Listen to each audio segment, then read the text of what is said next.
시작해 볼게요. 저번에는 이제 수사기관이 마음대로 옛날에 체포 많이 했잖아요. 우리 그 독재 정권 시절에. 뭐 이해가 됐어요? 그 다음에 압수수색.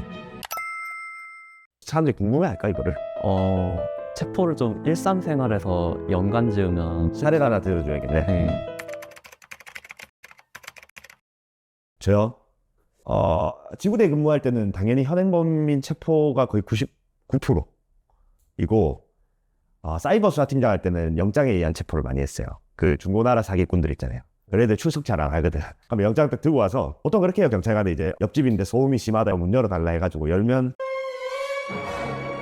바로 보여주고 데리고 가고. 그냥 대부분 구속이에요, 걔들. 영장에 의한 체포는 대부분 구속돼요. 출석을 이미 안 했기 때문에. 긴급 체포를 요청해서 많이 했어요. 왜 그러냐면 이 성범죄 이런 영상 유포 이런 거는 어쨌든 이 사람을 처벌하는 것보다 제일 중요한 게 뭐예요? 영상이 유포가 안 돼야 되잖아요. 그러면 바로 압수수색을 해야 되는데 그 압수수색을 하기 위해서는 이따가 설명하겠지만 체포가 꼭 필요한 경우가 많아요. 그래서 긴급 체포를 그때는 많이 했었죠. 뭐 예를 들면 뭐 이전 남자친구가 막 몰래 찍었던 영상물 보내면서 너 다시 나에게로 와라. 영상물로 지금 협박하고 있다. 실제 있던 상황이.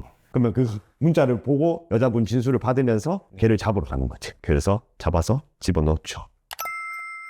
나쁜 놈들이지. 나쁜 놈들이죠. 체포는 보통 그렇습니다. 그래서 당신이 일반인이라면 웬만한 체포는 당하지 않을 것이고, 근데 나도 모르게 유치장에 있다면 술을 먹으니까 사람들이 현행범 체포일 가능성이 높고 들어갔다가 소명하고 나오시면 된다.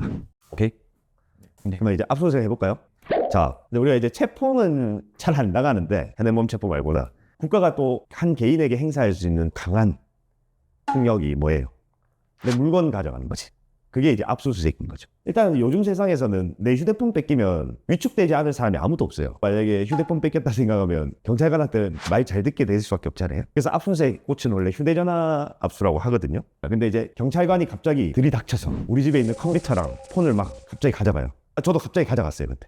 왜 그러냐면 영상물로 협박을 하거나 유포가 있으면 피의자한테 알리지 않고 영장부터 받아서 가서 일단 폰을 뺏어오거든요. 그게 이제 미행적 수사. 왜냐면 알렸다가 나중에 빼고 업로드 해놓으면 안 되니까 딴데 2차 피해를 예방하는 차원에서도 압수영장을 먼저 받는 게 보편적인 경찰서 업무 처리 시스템이에요. 그러면 자고 있다가 갑자기 경찰관이 똑똑하면서 내 폰을 가져가는 거지. 그게 이제 압수수색이죠.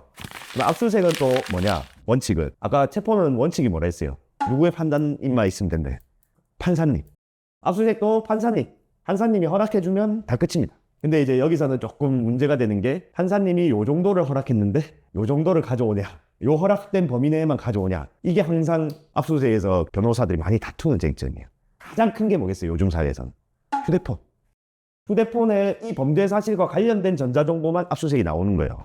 압수수색이란 건 어쨌든 간에 국가폭력을 행사하는 거니까 합법적으로 판사님이 허락해준 범위 내에서만 해야 되는 거야. 근데 우리가 폰을 보면 수많은 내용들이 있는 거죠. 예를 들면 뭐 재산범죄 때문에 가져갔다가 영상물이 발견됐어. 그 몰래 찍은 영상물들이. 그러면 이 영상물은 판사님이 허락해준 범죄가 아니란 말이야. 재산범죄로 영장에 나왔기 때문에. 그래서 그 영상물 부분에 대해서는 이제 새로 압수영장을 다시 발부가 돼. 그게 아니면 위법하게 되는 거지. 이해됐어요? 어쨌든 간에 판사님이 정해준 압수수색 영장은 다 괜찮다. 다만 판사님이 정해준 거에 대한 해석을 자기들 마음대로 넓히면 안 된다. 이게 많이 다퉈진다. 만약에 압수수색이 위법하게 되면 무슨 문제가 생길까요? 나중에 그냥 증거로 못 쓰는 거예요. 그게 위법 증거 수집을 배제한다 해서 수사관들이나 변호사는 위수정이라고들 많이 하는데, 그래서 내가 카메라 촬영을 했다고 다 자백을 했는데 그 영상물을 압수하는 과정이 위법하면 자백밖에 남지 않기 때문에 실제 무죄가 나옵니다. 그래서 영장은 합법적으로 잘 집행이 되어야 되고요.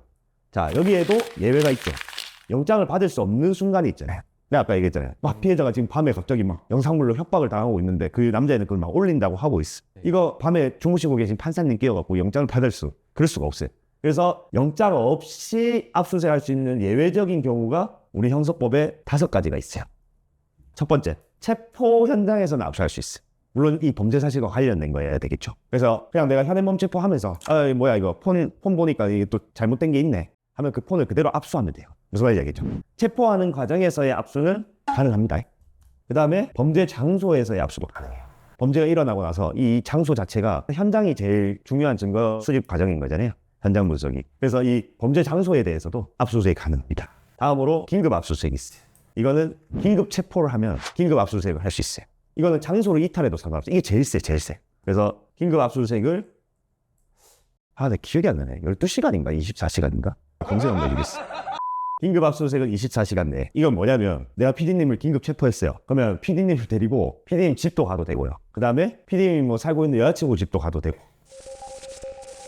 여자친구 좀 빼자. 어쨌든 PD님을 데리고 휴대폰도 뺏어도 되고 PD님 집에 가서 컴퓨터도 뺏어도 돼요. 이게 이제 24시간 동안 가능한 거예요. 이게 엄청 센 권한, 여러 가지 제약이 있는 압수수색 중에 이게 제일 세요. 그럼 이걸 언제 활용하나? 촬영물 협박하고 있던 사람 긴급 체포하면 이걸 활용하는 거예요. 왜냐하면 집에 컴퓨터를 뒤져봐야 되잖아요. 나중에 컴퓨터에 영상물을 싸고 이 사람이 보복한다고 유출해버리면 안 되잖아요. 그래서 저는 무조건 긴급 체포했었어요. 긴급 압수수색을 하고 이제 컴퓨터랑 다 수거를 하는 거지. 네 번째는 그 사람을 그냥 주면 돼요. 휴대폰을 건네주면 돼. 이걸 이제 임의 제출이라고 하는데 사실 어떤 범죄자가 제출을 하겠어요, 휴대폰을. 맞죠? 자기가 잘못이 있는데 제출할 이유가 없잖아. 근데 실무에서 90% 이상은 이걸로 진행되고 있어. 왜냐? 이 경찰관들을 만나게 되면 자기도 모르게 이렇게 홀려가지고 휴대폰을 주는 경우가 종종 있어. 그래서 이걸 임의 제출이라고. 아니면 자기가 소명하려고 줄 수도 있는 거지. 그 다음에 다섯 번째, 이거는 뭐 유료물 그냥 주워서 쓰는 거죠. 아무도 없어가지고 가보니까 폰이 있네 이러고 이제 그냥 주워가는 거. 이걸 유료물이에요. 이 다섯 가지고 임의 제출이나 유료물은 어쨌든 간에 각자의 동의가 있거나 아니면 누구 소유인지 알 수 없는 상황이기 때문에 상관없는데 이 세 가지 예외적인 압수수색을 진행하고 나면 이거는 반드시 사후영장을 발부받아야 됩니다. 사후영장이라는 거는 압수를 하고 나서 판사님 저희 압수 이렇게 했습니다라고 보고를 안 하면 그건 다 무효가 돼요.